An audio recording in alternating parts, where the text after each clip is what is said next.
Hello दोस्तों, Radhe Radhe. Monika biology classes में आपका हार्दिक स्वागत है। आजकल हम आपको बता रहे हैं ऑब्जेक्टिव क्वेश्चंस, क्योंकि पेपर में आपके 4 ऑब्जेक्टिव क्वेश्चन पूछे जाते हैं जो कि 1 नंबर के होते हैं। ठीक है, तो चलिए देख लेते हैं हमारे ऑब्जेक्टिव क्वेश्चन किस तरीके से पूछे जाते हैं। तो आज का पहला क्वेश्चन है, जीनी अभियांत्रिकी से प्राप्त होता है। तो जेनेटिक इंजीनियरिंग से क्या क्या बनाया जाता है, आपको बताया था बीटी कपास, बीटी बैगन, ये सब चीज़ें बताई थी। तो उसमें क्या होता है कि जीनी अभियांत्रिकी से प्राप्त होता है सुनहरा चावल, ग्लूकोज, मक्का, गेहूँ। क्या प्राप्त होता है जेनेटिक इंजीनियरिंग से? सुनहरा चावल, यानी कि गोल्डन राइस जो है वो जीनी अभियांत्रिकी से प्राप्त होता है। ठीक, तो पहला ऑप्शन सही हो जाएगा, सुनहरा चावल। ठीक है, अगला क्वेश्चन है, बीटी कपास है। तो बीटी कपास क्या है? एक क्लोन पादप है, पारजीनी पादप है, संकर पादप है या उत्परिवर्तित पादप है?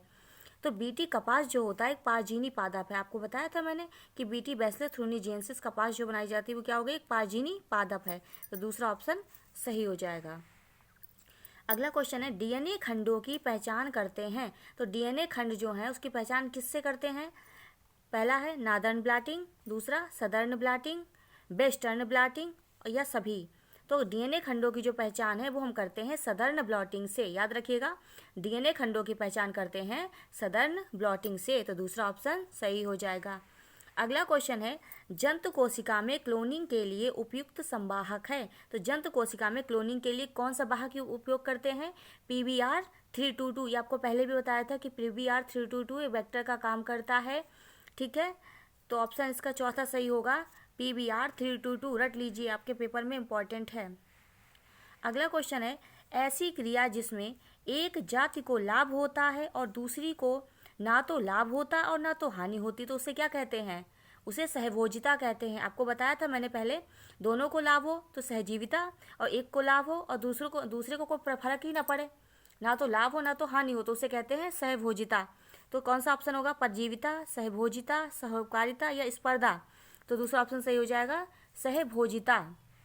ठीक है, यहाँ से आपके टिप्पणी वाला क्वेश्चन भी बन सकता है सहभोजिता से, आपका लॉन्ग में भी आ सकता है टिप्पणी करके, और इसके अलावा आपका 1 नंबर या 2 नंबर में भी सहभोजिता क्या है ये पूछ सकते हैं। ठीक है, अगला क्वेश्चन है, पारिस्थितिक सिद्धांत को प्रतिपादित करने वाले वैज्ञानिक का नाम है। तो पारिस्थितिकी सिद्धांत किसने दिया था? AG Tansley, Watson, Birbal Sahni, R Mishra. तो पारिस्थितिकी सिद्धांत को प्रतिपादित करने वाले वैज्ञानिक का नाम है AG टैंसले। किसने दिया था? AG टैंसले। बहुत इंपॉर्टेंट क्वेश्चन है, AG टैंसले जो हैं वो उन्होंने पारिस्थितिकी सिद्धांत को प्रतिपादित किया था। अगला क्वेश्चन है, पारितंत्र में ऊर्जा प्रवाह होता है। ठीक, एक दिशीय, द्विदिशीय, बहुदिशीय या सभी?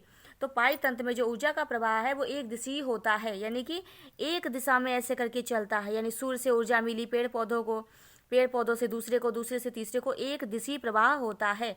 और कितने प्रतिशत ऊर्जा ट्रांसफर होती है? 10%, एक स्तर से दूसरे स्तर पर। ये आपको मैंने पहले बताया है। ठीक, तो पारितंत्र में ऊर्जा का प्रवाह होता है एक दिशीय। यहाँ से विकल्प भी बन सकता है, और 1 नंबर का क्वेश्चन यानी अति लघुत्तरी भी पूछ सकते हैं कि पारितंत्र में ऊर्जा का प्रवाह किस दिशा में होता है। तो कैसा होगा? यूनिडायरेक्शनल, यानी एक दिशीय होगा। ठीक है, और कितने प्रतिशत ऊर्जा एक ट्रॉफिक लेवल से दूसरे पर जाती है? तो 10% ऊर्जा का प्रवाह एक स्तर से दूसरे स्तर पर होता है। 10%, याद रखिएगा।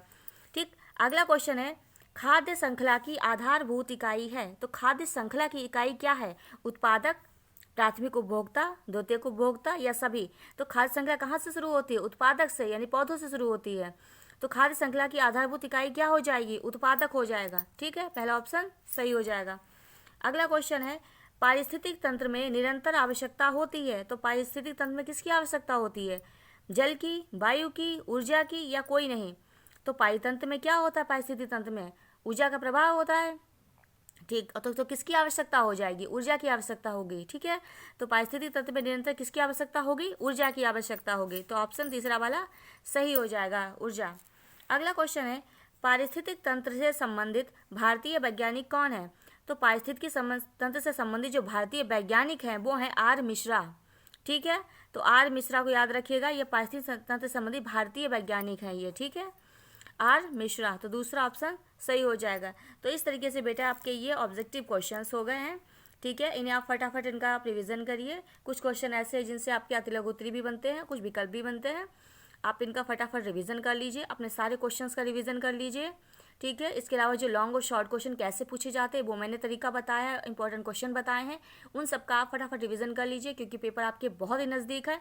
ठीक है, आशा करते हैं आपको वीडियो अच्छा लगा होगा। ठीक, आगे के क्वेश्चन हम आपको आगे के वीडियो में बताएंगे, तो आप इन्हें तैयार करिए। धन्यवाद।